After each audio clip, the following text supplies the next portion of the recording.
E aqui estamos no quinto encontro, quinta aula, ou quinto dos infernos, para falar desse livro aqui do Jacques Lemaitre, Percurso de Lacan, uma introdução. É uma introdução muito gostosa, assim.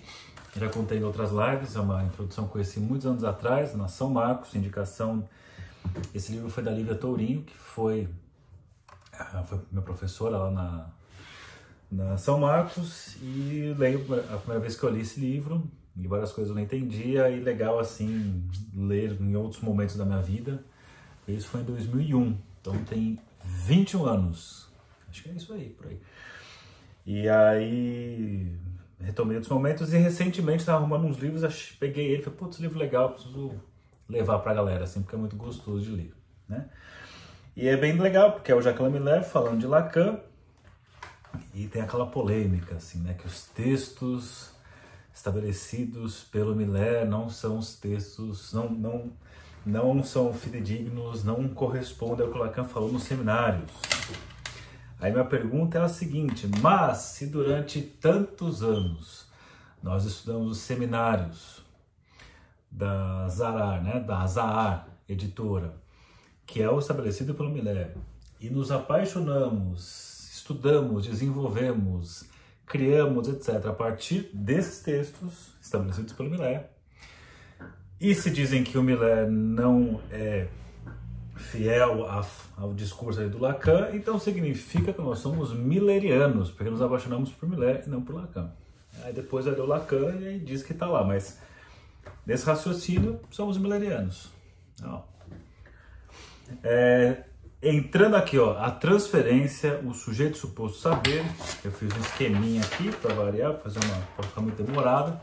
Eu tento durar aqui na live mais ou menos uns 40 minutos, que é mais que isso fica chato, né? E fiz um esqueminha aqui também, ó. Ah, deu certo. O que eu fiz ao contrário vai ficar do lado certo para vocês. Que bom, então deu certo. Então ele diz assim, ó, transferência, sujeito suposto saber. Para essa altura do campeonato, já falamos de uma porção de coisas. Quem não viu, tem outras 4 aulas anteriores, está no YouTube, é só ir lá na playlist chamada Percurso de Lacan e você assiste lá. Então ele diz assim, ó, a transferência é uma consequência imediata do discurso analítico. Então essa ideia aí, né, transferência à base da psicanálise, né, a possibilidade de uma psicanálise ocorra, eu falei na semana passada, a transferência de forma muito, sei lá, rápida e preguiçosa seria a atualização na figura do analista de figuras na história da pessoa, figuras significativas da história da pessoa.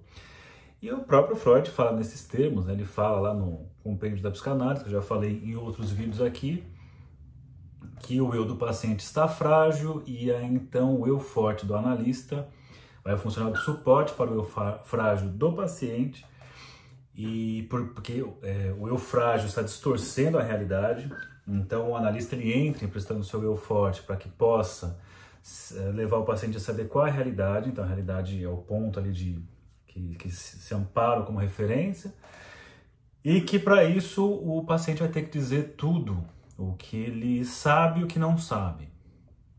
Por isso que não é um confessionário. O confessionário você vai confessar o que você sabe e não quer contar. Na análise você confessa o que você nem sabia que você ocultava. Então essa diferença é bem significativa. E aí então o Freud questiona, mas a pessoa vai falar tudo para mim porque eu sou legal? Eu falo, não, só vai acontecer isso porque existe um fenômeno que acontece, que é a tal da transferência, que o analista vai ocupar o lugar, né, de uma figura aí, que vai funcionar como receptáculo de experiências do passado atualizada no analista. Então todo mundo sabe disso, tomar analista pelo pai, pela mãe, pelo irmão, pelo um amor da vida e coisas do tipo. E aí por conta disso, aquilo que você sentia, nutria para aquela figura do passado é atualizada naquela figura ali do analista. Pensando dessa forma, todas as relações são transferenciais. Afinal, sempre que você conhece alguém, essa pessoa, diante, né, do desconhecido do outro, nós nos apressamos em reduzir a um conhecido. Então, isso é a própria estrutura de uma transferência. Só que na análise isso entra como instrumento, como algo a ser trabalhado, como uma ferramenta ali, né, um motor da clínica.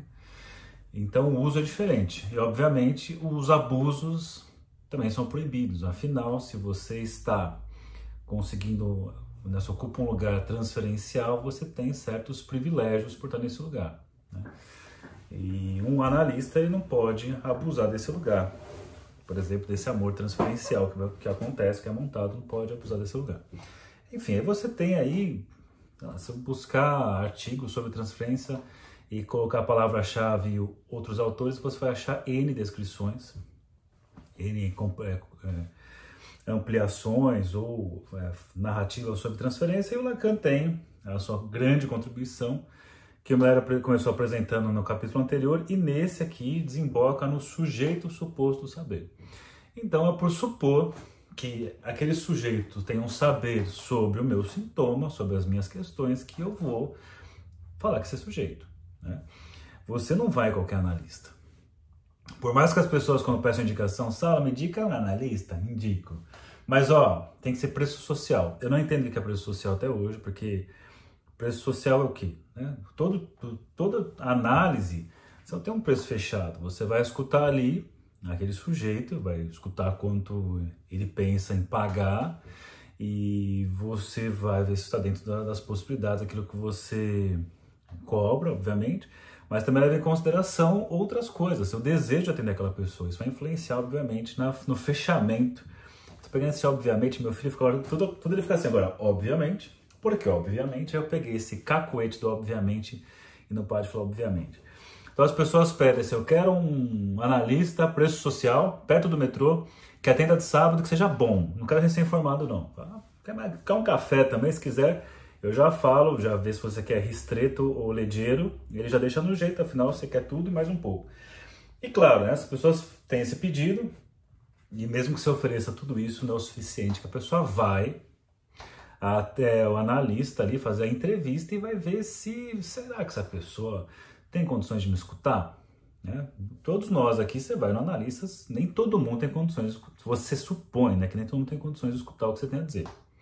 Ou às vezes você lê um livro, assim, vê um vídeo, putz, eu preciso um dia fazer análise com a Maria Rita Kell, ou com o Christian Dunker, ou com sei lá com quem, porque tal pessoa tem condições de me escutar, tem que ser para ele, tal coisa. Então, existe um endereçamento para um analista específico, não é qualquer um.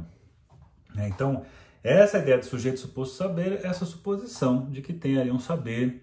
Uma coisa que eu trouxe para vocês já em outros vídeos dessa série, é que o analista completa o sintoma do paciente. Então, tem que ser aquele lá que você, o dia a dia, você fica assim, putz, preciso levar tal questão para o meu analista. Nossa, falei tal coisa, preciso levar para o meu analista, preciso falar isso em análise.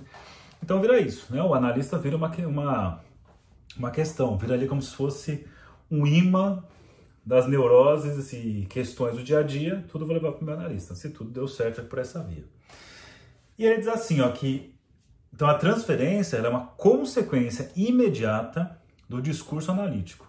E ele diz, o discurso analítico, ele se dá dentro de uma estrutura de uma situação analítica. O que ele quer dizer com essa estrutura de situação analítica?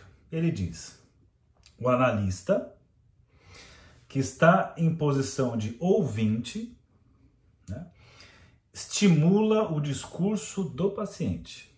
Então, por estar ali nessa posição de ouvinte, eu vou, de alguma forma, estimular o discurso do paciente.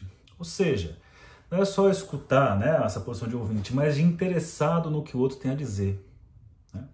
Então, esse interessado tem a ver com desejar, escutar aquilo. Por isso que o desejo do analista, na verdade, é o grande motor da análise, que a análise possa acontecer. Eu tenho que desejar escutar aquela pessoa. E por isso que eu sempre aviso para as pessoas recém-formadas que vão quebrar a cara, obviamente, mas faz parte do processo, que no começo, porque quer encher a clínica, quer ganhar dinheiro, aceita todo mundo. Ligou, já está em análise. Telefonou para mim, eu queria fazer uma sessão, já está em análise comigo. E depois quebra a cara, porque começa a atender, às vezes não tem o desejo de escutar aquela pessoa, e aí passa o tempo, daqui a pouco vira um fardo, você não aguenta escutar aquela pessoa.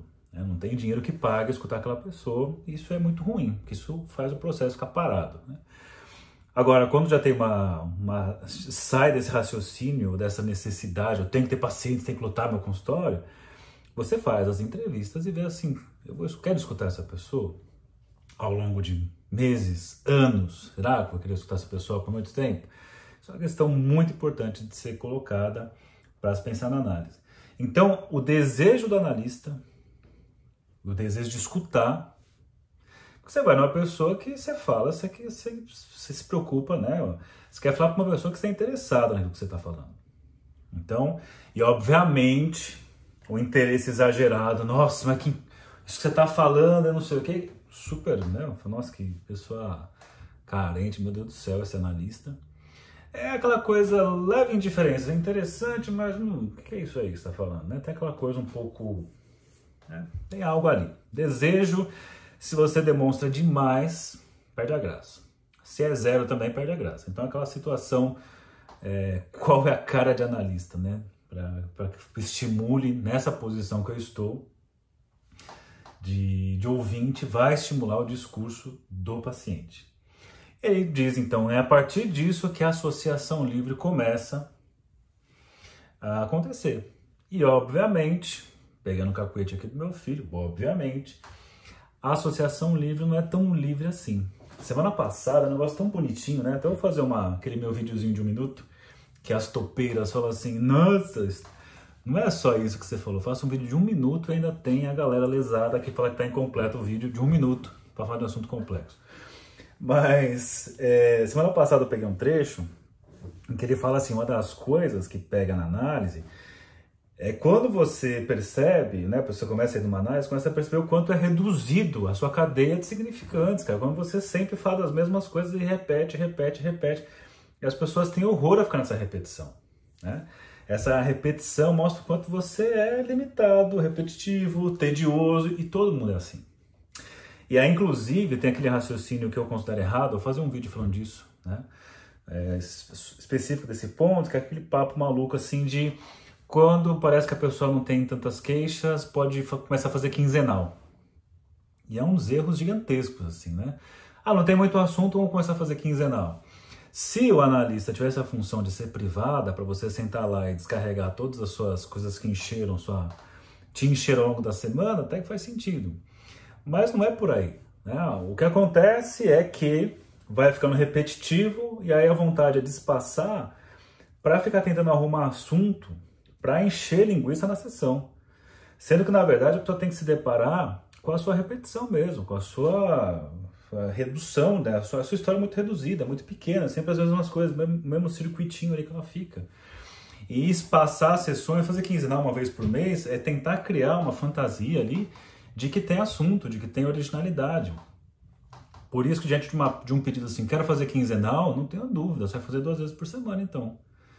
Para perceber que mesmo 2 vezes por semana você vai ser repetitivo. E quando eu falo isso, não é uma crítica, assim, você vai ser, eu sou assim, qualquer pessoa assim, porque o nosso repertório é muito curto.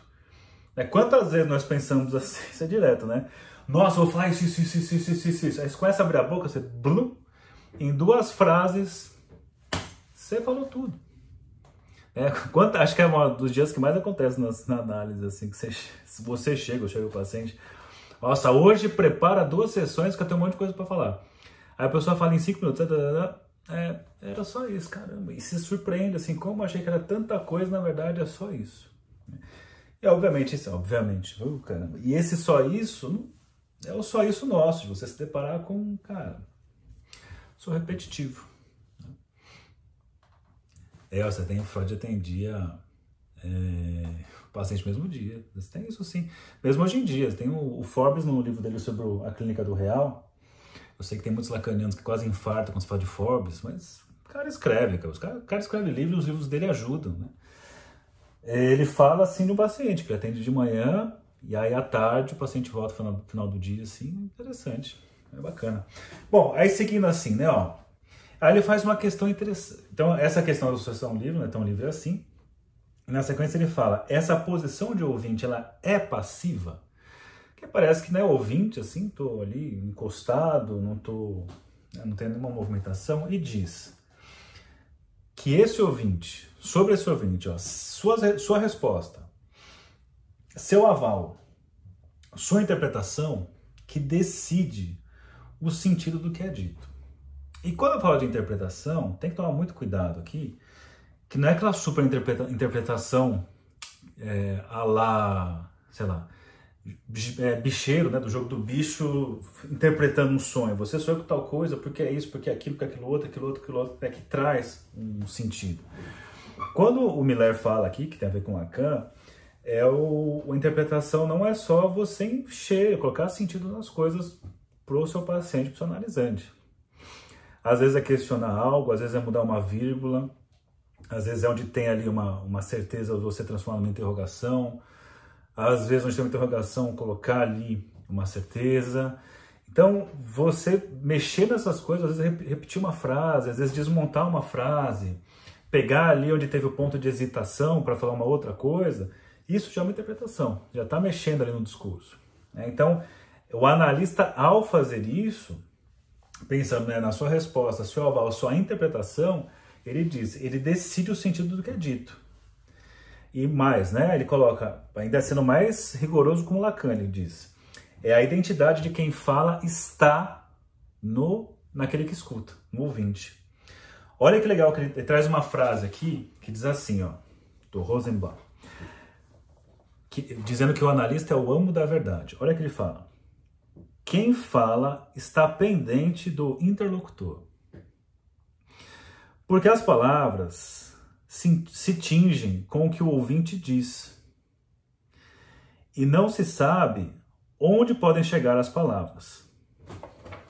Quer ver? Deixa eu pegar aqui onde está essa frase aqui. Ó, quem quiser depois pegar no livro, que essa frase é tão boa que é legal você ter aí. Na página 73 fala assim, ó.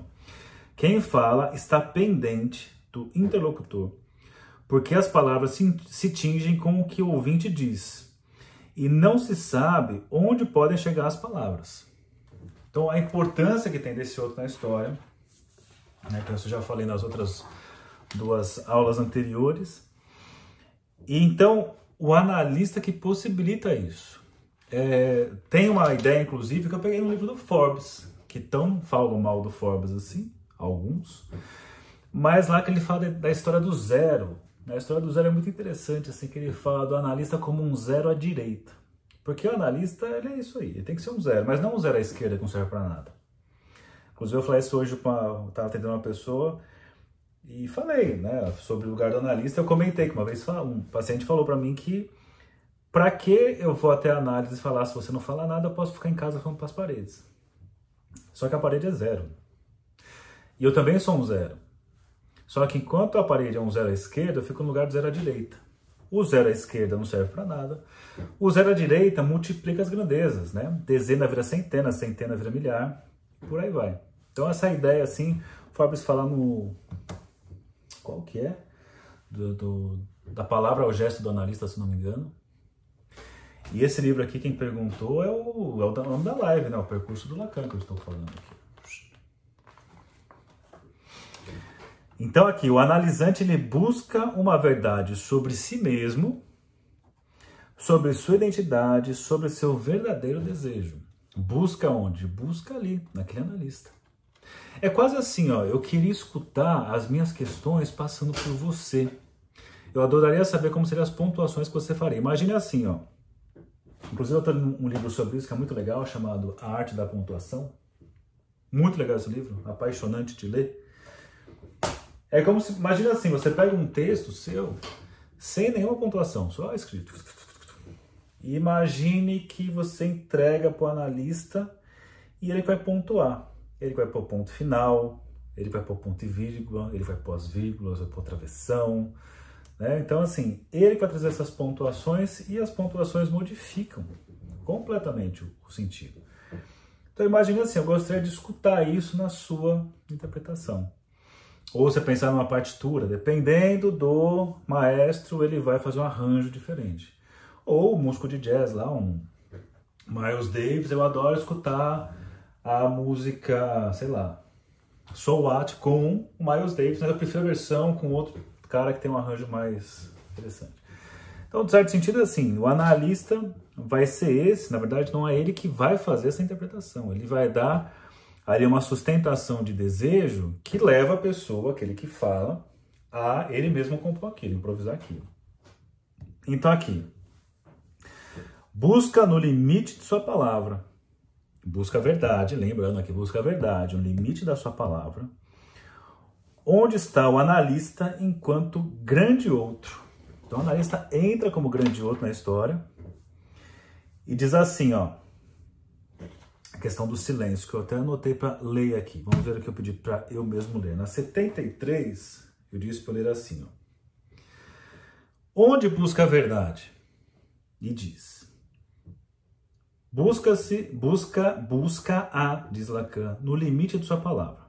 E o limite de sua palavra está aí, no analista enquanto grande outro. Ouvinte fundamental que decide a significação. E é por isso, olha que importante aqui, ó, que seu silêncio é tão essencial. Já lembrando aqui que o silêncio faz parte, é fundamental, o silêncio, como zero à direita, é importantíssimo. Cuidado com aquelas pessoas, eu vejo isso muito assim, aquelas pessoas assim, absurdos lacanianos que ficam em silêncio, deixando a pessoa na angústia, etc, etc. Para mim é tudo projeção do próprio analista. Porque você ficar quieto em sessão é muito difícil. O pessoal acha que é fácil ficar quieto e que é difícil ficar falando. A coisa mais fácil que tem é ficar falando para os outros coisas. Faça o teste, fique em silêncio, conversando com alguém. Vocês vão perceber ali, eu faço esse tipo de experimento nos meus cursos manual de psicoterapia, essas coisas. Eu falo assim, ó, fica 5 segundos quieto na frente de uma pessoa. O segundo não passa na mesma velocidade. 5 segundos parece 50 segundos. Sei lá, 5 minutos em silêncio parece 10 minutos. E aí tem gente que fala assim, nossa, mas quando você faz isso deixa a pessoa angustiada. Não, você está deixando ela o silêncio para ver o que ela pode tirar a partir daí, o que ela pode criar a partir daí, o que pode aparecer desse silêncio.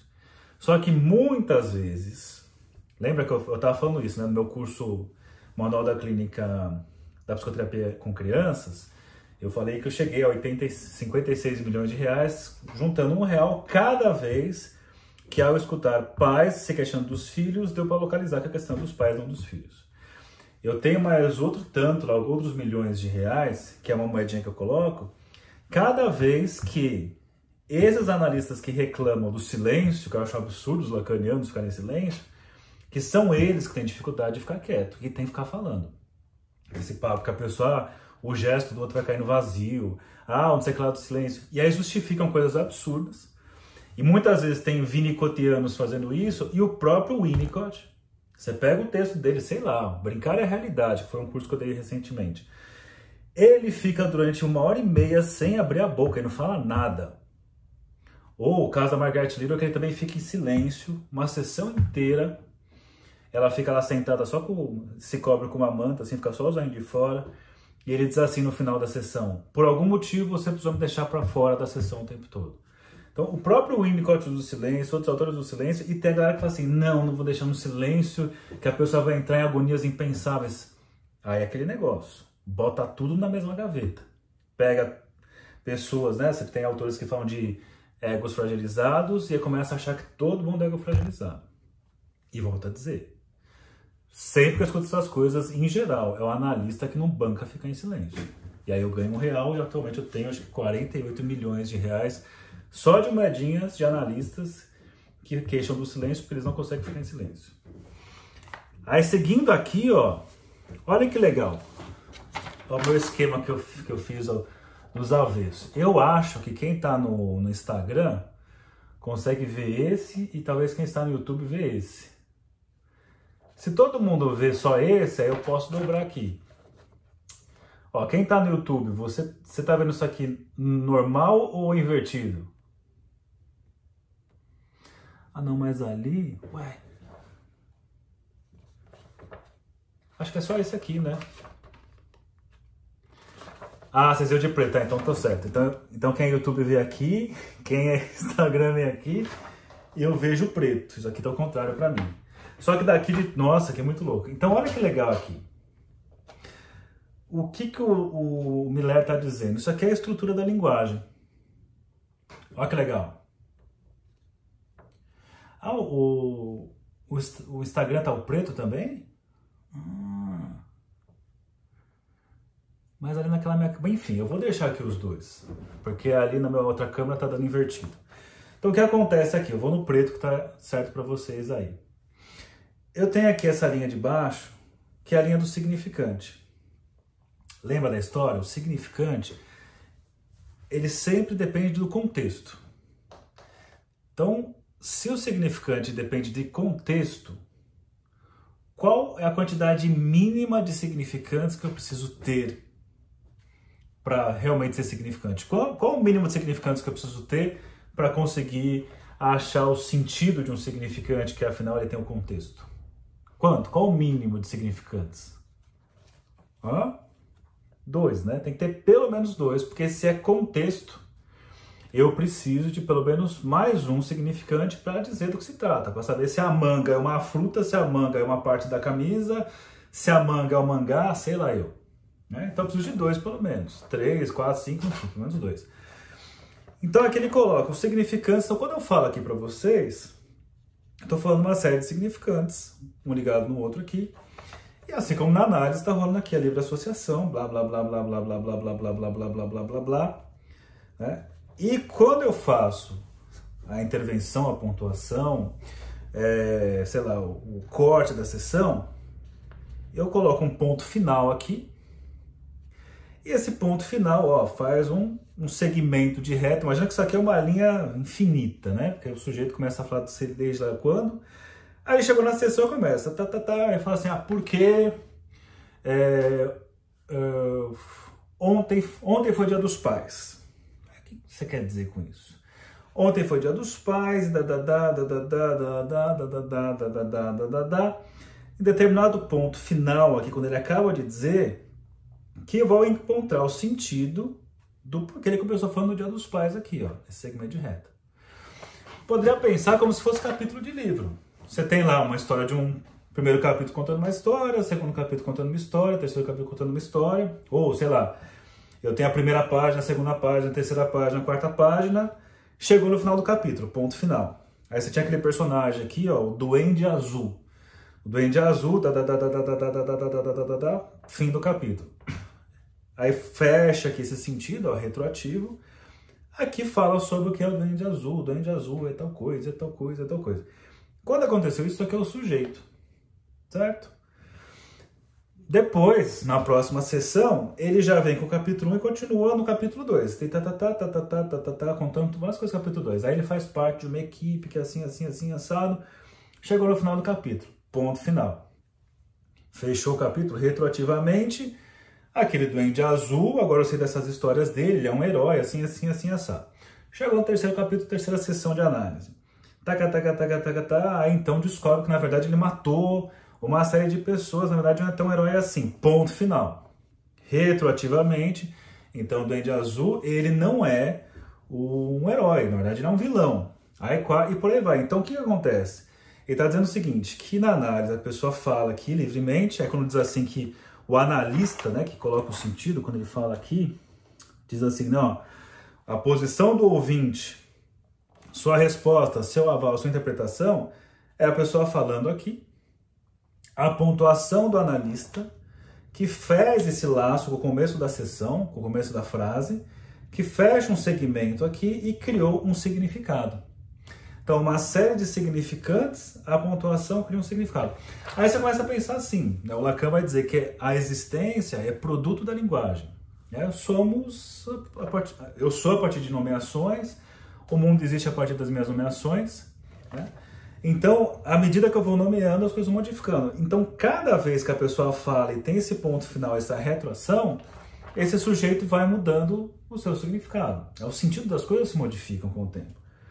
E aí diz assim, ó, então, nesse laço aqui, ó, então tem essa linha horizontal, esse que faz o pontuação e faz o corte, e diz, entre o significante e o significado, ó, significante e significado, que eu tenho a transferência. Então, a transferência é justamente esse ponto que vai fazer essa passagem da articulação significantes com o significado. E o analista, o grande outro que está aqui, ó, nesse corte, por exemplo, corte da sessão. Você corta a sessão, o analista entra como um grande outro.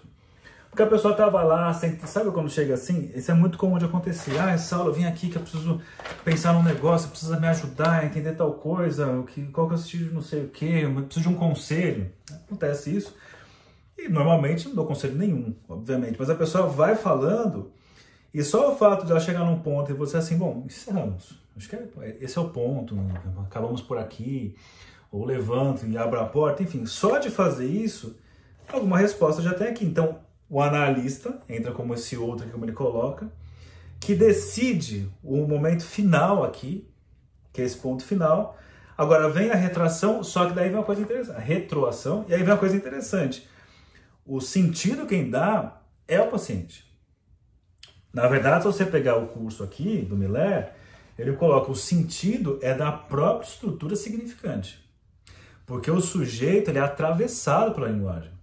Então não sou eu assim, decidir produzir alguma coisa, um sentido para a coisa. Não, na verdade você é atravessado por um sentido e você simplesmente se transforma naquele sujeito. Um exemplo fácil de pensar isso, como nós somos quase marionetes dos discursos, é que você pode ser muito bem analisado num contexto e num ciclo de pessoas que você convive, mas sei lá, você vai no Natal em família e os discursos que tem sobre você, o lugar que você ocupa como significante no discurso do outro, faz você se comportar da forma que você sempre se comportou, às vezes imaturo, infantil, né, o lugar de filho, de filha, de não sei o quê. Então você até fora da família você tá ótimo. Chegou na família você parece que regride, mas não é bem que regride. É porque lá tem uma articulação, você é colocado no lugar, uma articulação significante, você sofre efeitos do discurso diferente. Então isso é muito legal de pensar. E a análise é um lugar que você acaba falando desses lugares, né, dos vários lugares que você ocupa. Quando eu tenho falado muito desse curso do Clínica com Crianças, né, Manual de Psicoterapia com Crianças, porque é justamente isso, a clínica com crianças te ensina muito da clínica com adulto. Eu falo muito assim, você vai atender crianças, primeiro vai fazer entrevista com os pais vão mostrar que lugar que a criança está no discurso deles. E muitas vezes a questão não chegou na criança, nem chega na criança, é sintoma dos pais total, ou da mãe, ou do pai, ou do casal. E é muito legal porque assim, mas eu não atendo criança, ok, mas quando você vai atender um adulto, sei lá, um idoso, um adulto, um adolescente, um alienígena, sei lá essas pessoas são filhos de alguém. E eles ocupam algum lugar numa cadeia significante do outro, numa cadeia significante de um discurso familiar, e eles sofrem os efeitos desse lugar. Então, quando você começa a pensar dessa forma, que é uma forma mais estruturalista de pensar, apesar do Lacan não ficar no estruturalismo, mas é uma forma estrutural de se pensar, você tem um raciocínio muito amplo na clínica. Eu insisto assim, que é um ponto muito importante para se levar em consideração na ampliação da clínica. Então, seguindo aqui, aí o ponto importantíssimo. Então, eu tenho essa estrutura, mais uma vez, a cadeia significante, o corte, o significado, a transferência acontece, né, nesse ponto que começa a fazer a retroação, e só foi possível porque teve ali o analista, um grande outro na história, que meio que faz esse lugar aí de corte, o lugar de interpretação, ou como ele põe aqui, a sua resposta, seu aval, né, que então faz esse movimento.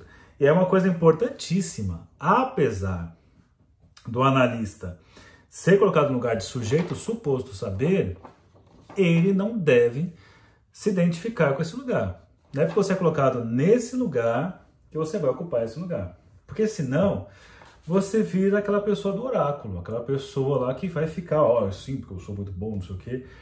Porque,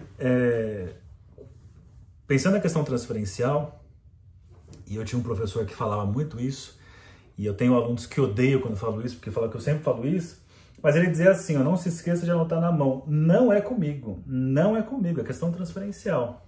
O ódio, o amor por você, sei lá, o reconhecimento do seu trabalho, claro que tem a dimensão de você faz um bom trabalho e de um profissional ruim, mas todas as coisas que vêm normalmente, a maior parte, não se refere a você, se refere à questão transferencial, então não é comigo. Então você não vai se identificar com esse lugar do sujeito suposto saber e se transformar nesse sujeito suposto saber e que você cai no discurso do mestre. Se você é mestre, o outro vira o quê? Seu serviçal, vira seu escravo. Então, por isso, ele começa a trazer uma questão da crítica com relação à escola britânica de psicanálise. A psicologia do ego e a escola britânica, principalmente, né? Então fala assim, ó, só seguindo mais um pouco, a transferência é um só tempo, um lugar de experiência, um tempo de experiência e um tempo de elaboração. E lembrando o que eu falei na aula passada, ela tanto é a condição da análise, mas também é resistência. Ela também é o que impede a um só tempo, ela permite e impede a um só tempo a análise. E diz, ela tem, isso é o Miller dizendo nesse texto, nesse momento, e diz, né, ó, ela tem um caráter ilusório e por isso fica reduzida à dimensão imaginária. Então, a dimensão imaginária, de forma muito tosca, rápida, que eu tenho vários vídeos falando disso na internet, não preciso ficar refazendo aqui os caminhos, né? Mas, grosso modo, o imaginário é a questão da imagem, sentido absoluto, sentido unívoco. Simbólico é a questão da linguagem, o duplo sentido, fala uma coisa, pode dizer uma coisa ou outra, lugar do duplo sentido. O real, aquilo que não tem nome, não tem representação, é o lugar do sem sentido. Então, sem sentido, sentido unívoco, duplo sentido. Real, imaginário, simbólico. Pensando nisso, o que o Miller está trazendo aqui?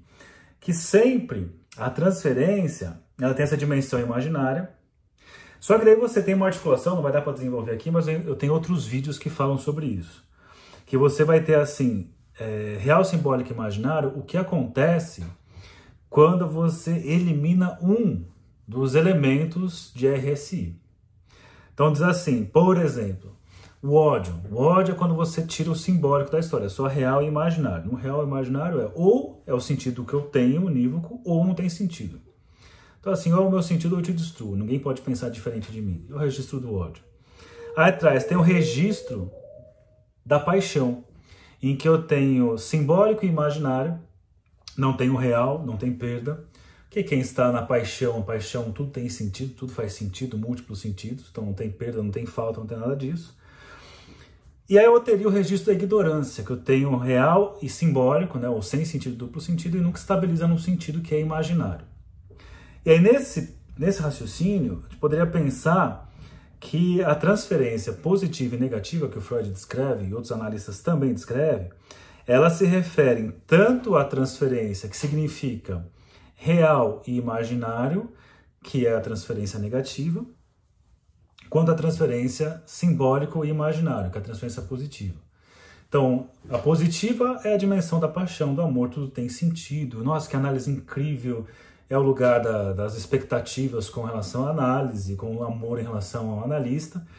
E a dimensão real e imaginário é o lugar que você vai precisar ocupar, esse lugar de idealização, e se você não ocupar, eu vou te destruir. Então tem a ver com a frustração, tem a ver com esse lugar do ódio. Aí nesse sentido, você vai ter dois lugares muito ruins de se trabalhar. Porque o imaginário carrega essas duas coisas, ou essa paixão que te paralisa, ou esse ódio que destrói você ou o outro. Então a via seria real simbólica, né? Mas eu não vou entrar aqui porque isso não é desse texto, né? Ó. Agora, seguindo aqui, ó, essa dimensão imaginária se apresenta como amor, que é a teoria narcísica em Freud. E aí o Miller diz assim, o analisante deseja ser amado pelo analista. Todo mundo aqui não quer ser amado pelo analista? Quando eu falo amado, não é só no sentido do amado, tipo aquele gambá, lembra do gambá?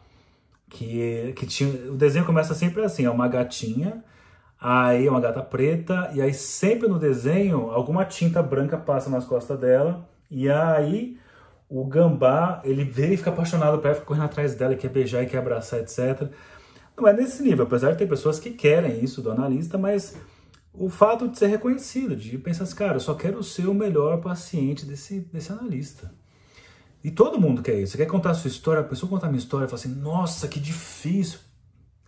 Pepe o quê? Pepe Le Pele? Pepe Le só? Você vai numa análise, quer contar a sua história, o analista fala assim, nossa, Saulo, pera, sua história, vamos começar, já vou começar a escrever, porque essa sua história é livro, cara. É muito, muito difícil essa história. É isso que eu quero numa análise, é isso que todo mundo quer nas suas análises. Por mais que fale assim, não, eu só quero uma coisa básica. Eu sou uma pessoa muito simples e básica. Mas com certeza vai ser assim. sairia o livro, assim, A Grande e Maior Pessoa da História Básica e Simples. Pepe Le Pew, sei lá o nome, é o Pepe, é o nosso gambá. Então veja isso, quer ser amado pelo analista, e ele diz assim, nessa hora, não quero nem análise, tá bom, então não faça, ué, se não quer, é só não fazer. A gente fala assim, Saulo, eu não gosto dos seus vídeos. Tá. Então veja aqui, ó, nessa hora o Miller fala assim, que esse lugar de querer ser amado pelo analista, ele fala, o analista ocupa o lugar do ideal de eu. Olha que legal. Ideal de eu, pessoal de Joinville. Enquanto o analisante se vê no lugar de eu ideal. Olha só que interessante a articulação que ele faz. Porque tem uma bagunça, eu ideal, ideal de eu, na história, que o Freud usa misturada, e você tem depois autores explicando a diferenciação.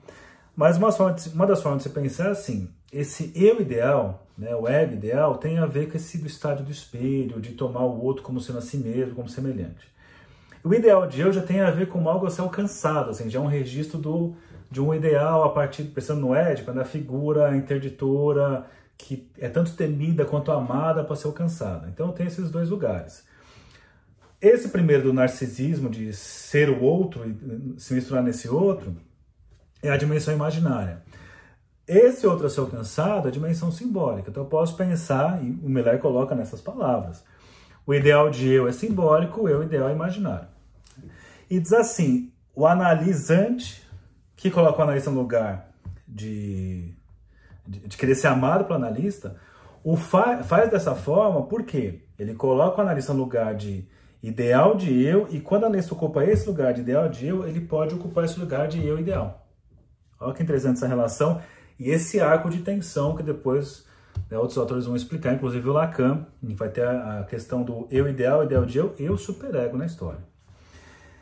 E é importante falar, no modelo anglo-saxônico, você tem ali a Melanie Klein como principal expoente, e você tem a turma da escola britânica, Winnicott, etc. e tal, você tem essa coisa de ser amado pelo analista, talvez levado num nível muito alto, em que você tem um modelo em que é possível refazer falhas e déficits que ocorreram no processo de formação do sujeito. E diz assim, ó, aí é uma discussão longa, né? O Miller gasta algumas páginas falando disso, e isso é uma coisa que sempre você vai pegar o Lacan, nos seminários ele está falando dessa turma, ele está sempre dizendo assim, ó, cuidado para esse caminho de ocupar o lugar do sujeito suposto saber, o lugar de mestre, porque você vai no analista que diz quem é você, o que você tem, o que você precisa fazer, putz, você está falando com o mestre na sua frente, né? Você vai lá, numa super interpretação kleiniana, em que a criança pega um trenzinho, coloca no túnel e ela fala assim, você quer colocar o seu pênis na vagina da tua mãe? E a criança fala assim, uou, né? Você tem uma super interpretação, você está falando de uma pessoa ali que tem poderes. Não é à toa que o Lacan chamava de algumas formas, inclusive de açougueira inspirada, e meio que uma bruxa no sentido de produzir esses sentidos em que não estão lá. Ela que cria esse sentido e coloca ali, goela abaixo da criança. Como ele coloca assim, ele fala, a Melanie Klein enfiava o simbólico goela abaixo da criança. E funcionou, né? Bom, que mais que tem aqui? E aí vai trazer uma confusão que acontece muitas vezes de tratar o super-eu como sendo o eu forte. Né? E ele insiste assim que, na verdade, o super-eu freudiano, o super-ego freudiano, ele fala é uma instância psíquica que nunca vai ser satisfeita, nunca, nunca, nunca. E até coloco aqui na página 83. Leia na página 83, em que ele diz assim. Lacan é muito fiel à posição do super-eu nos textos de Freud. Ele fala da figura obscena e feroz do super-eu. O super-eu é, em Freud, uma função impossível de satisfazer. Não é da ordem de se faz tudo o que o super-eu... Não é da ordem do se faz tudo o que o super-eu quer, vai tudo bem. Pelo contrário, o super-eu nunca fica satisfeito.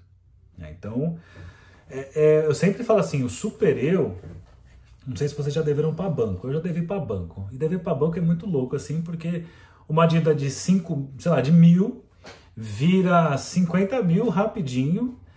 E se você for negociar com os caras, você pelo menos pague os juros, é uma puta furada. Você vai pagar juros. Os caras, já que ele vai pagar juros, então vai continuar. Quanto mais você tenta pagar os juros, mais você se ferra.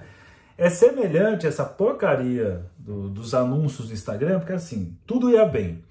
Aí eu resolvi fazer anúncios pagos. Uma vez que você fez pago, eu falei assim, você quer pagar? Agora toda vez que você quiser fazer anúncio, você vai ter que pagar. Aí eu lanço, por exemplo, boto uma postagem bobinha, 1.000 visualizações. Aí eu ponho curso, 30 visualizações. Ele segura, fala assim, você vai ter que comprar para poder divulgar. Ele sempre faz isso. Então assim, quanto mais você tenta satisfazer, pagar os juros do banco, mais você vai se ferrar. Quem já devolveu em banco sabe como é que é, né? Você fala assim, não vou pagar. E aí o banco fala assim, tá bom, você paga hoje, você paga R$500 em 5 vezes. Então tá bom, eu pago. Esse é o segredo, né? Então o segredo com o superego assim, não tente satisfazê-lo. Quando você pega aquelas pessoas, sei lá, às vezes super religiosas, aquele superego severo, quanto mais elas tentam ser corretas, mais elas sofrem por elas mesmas, mais elas são torturadas por elas mesmas. Esse é o segredo. Não queira satisfazer o superego, que aquela representação do superego como anjo é uma das maiores besteiras que existe. Se for anjo, seria Lúcifer, e olha lá, né? O superego espera os 5 anos para caducar a dívida. Já era, o nome tá limpo de novo e segue o jogo, né? Estranhamente, tem geográfico, mesmo não tem a ver com você. Esse esquema aqui? Ou não? Será? Aí diz, é assim que emerge nos textos de Freud. É uma instância que exige sempre mais e não se deve pensar que, dado o caso, atingir o êxito modera o superior. Freud o disse. Não há nada mais perigoso em certas ocasiões do que o êxito, e refletiu precisamente sobre aqueles que são destruídos pelo êxito. Conhecem pessoas que quando têm êxito se dão bem e ficam muito maus? O êxito pode muito bem ser inassimilável. Aí você tem aquelas pessoas que sempre se sabotam para fracassar, porque tendo êxito seria insuportável. É melhor fracassar e não sofrer com o peso da culpa do que você triunfar e ficar ali sofrendo com culpa. Para chegar aqui nas minhas considerações finais, ele vai dizer assim, a teoria da psicanálise refere-se essencialmente ao seu começo e ao seu final. Isso é muito legal, né? Porque o próprio Freud fala isso, é como se fosse um jogo de xadrez. Você pode falar das jogadas de abertura e as jogadas de encerramento, mas o processo, o meio, o que você faz nesse meio? Tudo bem que não é assim também, né? Só tem que tomar cuidado para não tirar aquelas licenças poéticas. Então o que importa é o começo e o final. Aqui eu faço qualquer coisa, eu faço zona e tá tudo bem. Muitas vezes é por ter essa estrutura de o começo e o final, e o meio não se observa nada, não se pensa em nada mais, alguns caminhos, que muitas vezes a psicanálise é criticada por ficar numa coisa muito à vontade, não ter precisão, não ter rigor, não ter nada disso, né? E aí você tem autores que vão pensar em etapas, o próprio Lacan pensa uma estruturação. Se você pegar, tem um texto do Lacan, o Real Simbólico Imaginário, mas um antigão dele, quando funda a sociedade lá francesa, em que ele fala das etapas. Desses cursos que eu dou de manual, eu sempre falo de etapas desse meio de caminho. É claro que você não tem um caminho rígido, né, entre o começo e o término, mas também deixar assim, o começo tem lá suas formalizações, o término também, e no meio livre totalmente, eu não acho tão legal assim. Então, pelo menos quem vai começar a atender, eu sempre falo, tem alguns caminhos para seguir, para não ficar aplicando a teoria do tantufas perdidaço, né? Então, para concluir aqui, ele diz aqui, não tem 2 pontos de conclusão que eu vou falar. Ele fala que a teoria da psicanálise, da experiência analítica, refere-se essencialmente a seu começo e a seu final. Como diz Freud, o desenvolvimento mesmo da partida é extremamente variável. E como no xadrez, o que pode ser estruturável é o começo e o final. Lacan certamente retoma essa comparação e diz que a psicanálise, como o xadrez, tem aberturas, desenlaces, no meio as combinações são múltiplas demais, particulares demais, e não se pode falar delas da mesma forma. Mas não significa, não significa que não tenha algo que você vá fazer nesse caminho de uma certa formalização. E fala, o sujeito suposto saber, para concluir aqui nosso assunto, no sentido de Lacan, é a estrutura de abertura da partida, da entrada no jogo, e a questão é o final da partida. E fala, né, criticando aqui os anglo-saxãos. E aí, então, na 88, o que é para eu falar? Ele fala 2 observações para finalizar. Gostaria ainda de fazer 2 observações. Isso é página 88, quem depois quiser procurar no... É que eu li segurar aqui no livro. Gostaria de fazer 2 observações. Primeiro, o analista tem a função de garantir a experiência analítica, quer dizer, intervém legitimamente enquanto grande outro, enquanto amo o mestre quando se trata de manter o marco da relação analítica. No seio desse marco, é o paciente quem realiza um trabalho. É o paciente quem realiza um trabalho, uma tarefa que leva tempo. O ato, enquanto simbólico, corresponde ao psicanalista e consiste em postular o axioma. Tudo tem uma causa. O trabalho, a produção estão do lado do analisante. E o segundo ponto diz que por se merecia um longo desenvolvimento é o final da análise. A análise da transferência consiste em descobrir que não há, em sentido real, sujeito suposto saber. Tcharam! Mas não adianta entender aqui, eu já entendi porque eu sou super inteligente. Você pode ser inteligente o que for. A análise é uma experiência que você tem que fazer a análise. Não é ler o livro do Lacan assim, entendi tudo agora, vou falar da topologia, não sei o quê. Se você não faz análise, não serve para nada. Isso se você quer atuar como analista, obviamente. Mas se você quer ser só uma pessoa assim, eu sei as teorias e os paranauê todo, mas você faz análise? Não. Eu sempre lembro nessa hora, sempre. Lembro nessa hora do episódio do The Good Place, em que você tem lá o dilema do bonde, em que você tem lá o filósofo todo intelectual e abstrato, tentando explicar para Deus / demônio o que é a questão da ética, e aí traz o problema lá do problema do bonde, que você está no bonde, se você for reto, você vai atropelar os 5 trabalhadores, e se você fazer um desvio, mata só uma pessoa que está aqui. E aí, ficam lá tentando responder qual que seria a forma mais ética. Aí esse cara aí, que é o Deus / diabo, ele fala, olha, eu colocaria o bonde aqui e uma grande lança, que a um só tempo eu atropelaria e mataria o outro, que eu consigo matar todos. Aí o filósofo fala assim, não, você não entendeu, você não entende essas questões de ética. Aí ele fala, eu não tenho resolução a esse problema, porque na verdade, assim, em relação à ética eu sei muito mais do que você. Aí ele fica confuso, Deus / diabo, fala assim, é que é confuso essa coisa na teoria. Vamos fazer na prática? Aí faz assim, tum, aí estala o dedo, aí aparece eles no bonde. No bonde, assim, tá os 5 caras ali, você pode dizer, o que você vai fazer? Ele, vai atropela.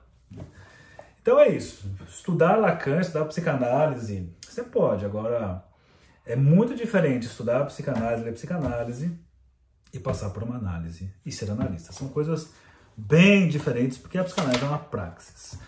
Então é isso. Encerramos aqui essa parte. Semana que vem ainda tem mais 2 semanas para falar de sintoma e fantasia, parte 1 e 2, né? Amanhã, 7 horas da manhã, se tudo der 7h15, se tudo der certo, vai ter a live falando de visita domiciliar, né? O que eu falei hoje de manhã, que foi super legal. Vou finalizar amanhã provavelmente. Quarta-feira tem o grupo Praxis, que agora chama Omelete Lacaniana, né? Um nome tirado do texto do Lacan, em que vamos trabalhar do xiste do Freud até o grafo do desejo do Lacan. Tem muita coisa para estudar, estou preparando essa aula aí já há alguns dias, usando o seminário 5. Quinta-feira tem o curso Perversão à Forma Erótica do Ódio, que está indo para a 4ª aula. Vamos falar de pornografia na próxima aula.